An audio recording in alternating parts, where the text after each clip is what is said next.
Don't you guys just miss the days of overpowered aim assist and absolutely lasering everybody that you see? Well, using the settings that we're about to show you, man, it's gonna completely change your perspective on a controller, right? And here are the perfect settings for beginners.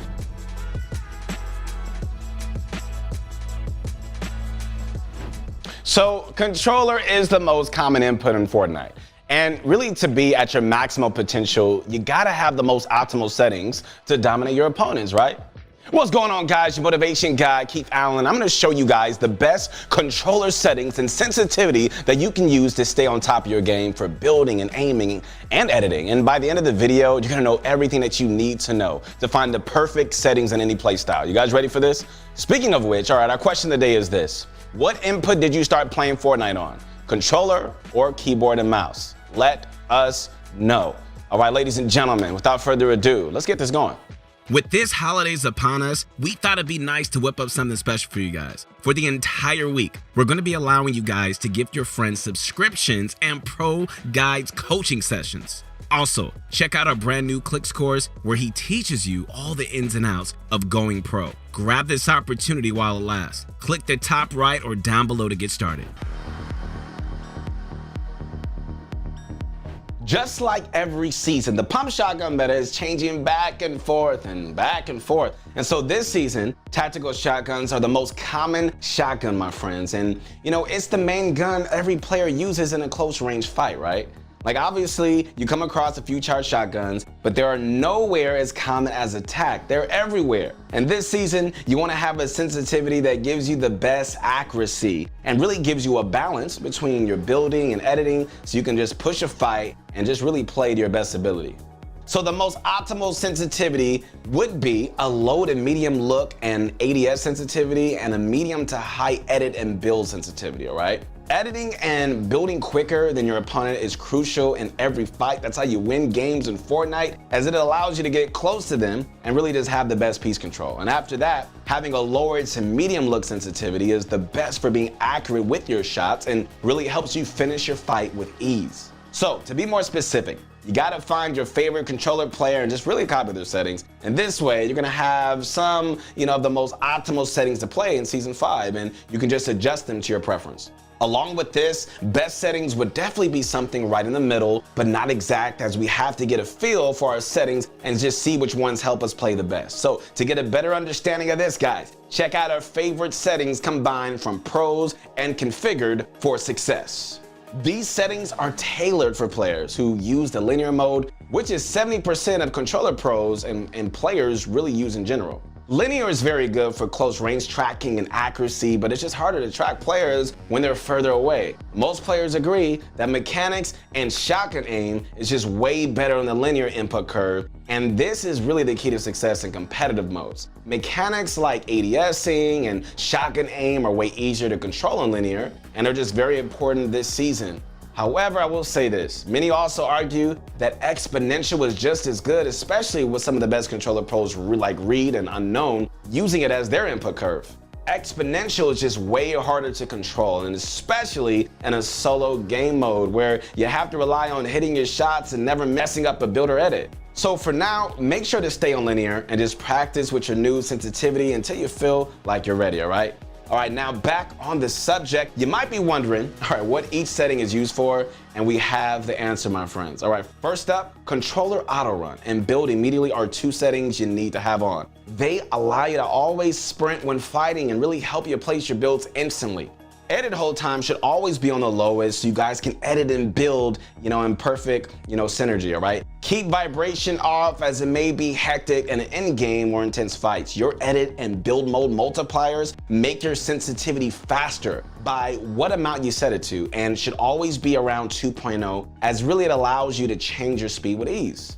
All right, guys, up next, you guys need to turn on advanced settings like right now, all right? These help you narrow your sensitivity down to the exact percentage. All right, change your look vertical and horizontal speed to around 40 to 50%, and really just keep every other setting off in the look sensitivity section, as it really kind of tampers with your accuracy. Look sensitivity is how fast you can move your character around and really is the most important setting for having accurate aim. All right, ADS settings.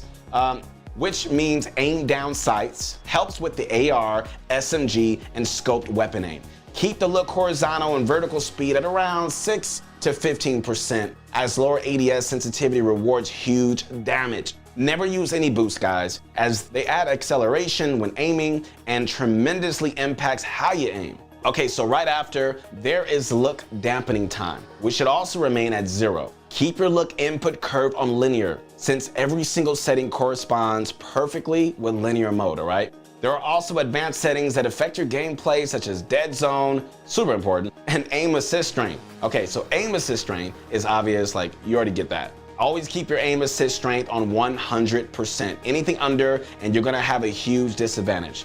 Dead zone is a mechanic that allows a small area around the thumbstick to not be detected. This allows you to have less stick drift and keeps your aim aligned with your joysticks. There is also one last option, which is a foot controller. If you don't use a foot controller, which 99% of Fortnite players really don't, then just keep every setting disabled in the foot controller section.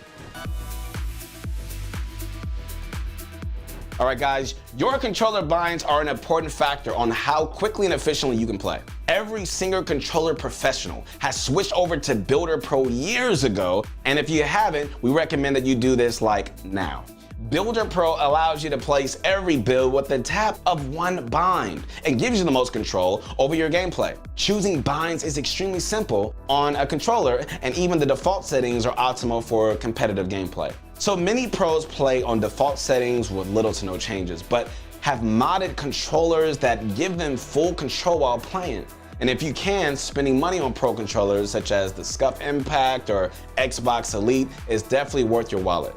These controllers come with almost full customizations and come with 4 paddles on the back of the controller. Paddles are definitely like the most useful mod on a controller, as they give you 4 extra buttons that you can press and really allows all your fingers to be used at the same time. So for better understanding of controller paddles, link is in the description. Watch pro player Calazo showing his Scuff Impact's paddles and really, its uses. Just remember, my friends, anybody can be the best on a normal Xbox or PS4 controller. So don't be discouraged if you can't get a modded one.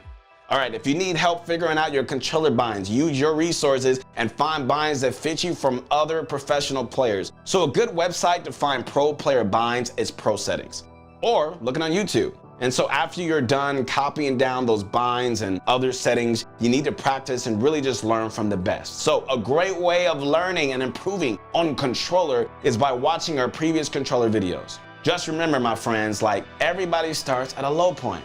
All right, be motivated, all right? We all got to start from somewhere, and the player with the best mentality always succeeds, and that's why I'm your motivation guy, to help you with your mentality so you can be great, not only in this game, but also in life, man. And if you're struggling with, with the lack of motivation, be motivated right now, man. Be motivated to keep grinding, to keep going, to never quit. And if you're having trouble, adjusting at first, use this as motivation and practice consistently, all right?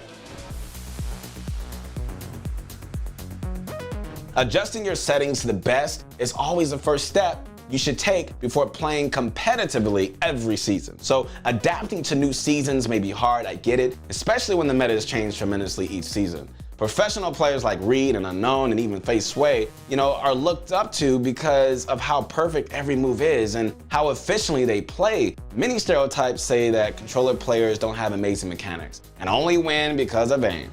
Ironically, Reed is called the king of piece control while playing on a controller, so please shut that down. He knows exactly what to do, and his binds never hold him back. So mechanics combined with accurate aim is lethal, and not many controller players can perfectly do both, right? Piece control is a very important mechanic you need to learn, along with aim assist, that you can really just win every fight. You gotta train hard and remember to utilize pro guides, man. Go above and beyond. So playing on the best binds possible will get you very close, and practicing with consistency and determination will get you there in no time. You already know, man. You guys already know you're called to be great. You're called to be great, man. You're gonna be great. There's greatness on the inside of you. So let it out. Let it out. All right, so to recap this video, remember, guys, to copy down these settings and really just practice with them. Never get demotivated, guys, because as soon as you get used to these settings, you're gonna be a whole new player anyways. And dominating your fights, really without a doubt. Okay, so our settings, tips, and tricks are gonna leave your opponents in the dust and have them screaming out, controller player. So, man, be excited because it's gonna take you to a whole new level. Speaking of which, all right, you can always check out the rest of our channel for more tips and tricks. And if you guys found this video helpful, make sure you guys like the video and sub to the channel so you guys can stay a part of what we're doing, man. Bunch of Crunch Army, where you at? Your motivation guy is back. And I'll see you soon.